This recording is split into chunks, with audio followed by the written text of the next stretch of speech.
Turpinājumā par sportu. 19. aprīlī Pekinas tehnoloģiju centrā jau otro gadu skrējienā piedalās ne tikai cilvēki, bet arī roboti. Šajā gadā iznākums bija negaidīts.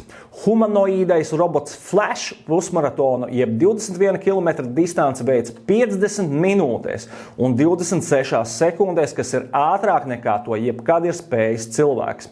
Oficiālais pusmaratona pasaules rekords ir 57 minūtes un 20 sekundes, un tas pieder Ugandas skrējējiem, kurš to sasniedz šī gada martā Lisabonā. Šajā Pekinas maratonā piedalījās apmēram 100 robotu un 12,000 cilvēku. Lai izvairītos no sadursmēm, cilvēki un roboti skrēja paralēlās trasēs. Tiek ziņots, ka skrējiens izticis bez nopietniem incidentiem, bet bija roboti, kuri bija padavušies un sabrukuši jau sākumā. Citi skrējiena laikā ietriekušies barjerās. Aptuveni 40% robotu esot skrējuši autonomi, bet lielākā daļa tika attālināti vadīti.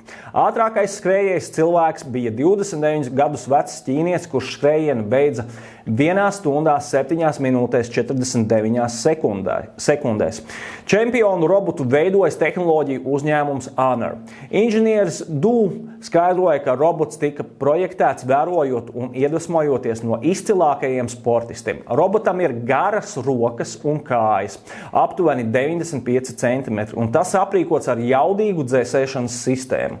Pēdējā maratonā labākais robotu rezultāts 21 km distancē bija virs 2 stundām, bet lielākā daļa robotu skrējienu nemaz nepabeidza. Toreiz tika izdarīts secinājums, ka līdz cilvēku līmenim robotiem vēl tāls ceļš veicams. Izrādes tas bija īsāks nekā bijām domājuši.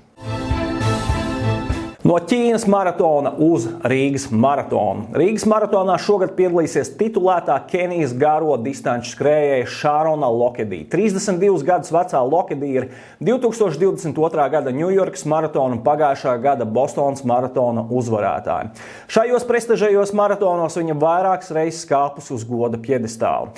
Rīgas maratons norisināsies 16. un 17. maijā, kad būs iespējams skriet maratona, pusmaratona, 10, 5,7 km satelīta un jūdzes distances, kā arī olimpiskās bērnu dienas distances. Būs arī 42 km un 21 km stafetes distances. Pagājušajā gadā par maratonu uzvarētāju vīriešu konkurencē kļūt Dienvidāfrikas skrējējs, kurš finišēja 2 stundās 13 minūtēs. Bet sieviešu konkurēts pirmo vietu ieņēma etiopieti, sasniedzot finišu pēc 2 stundām 28 minūtes un 24 sekundes.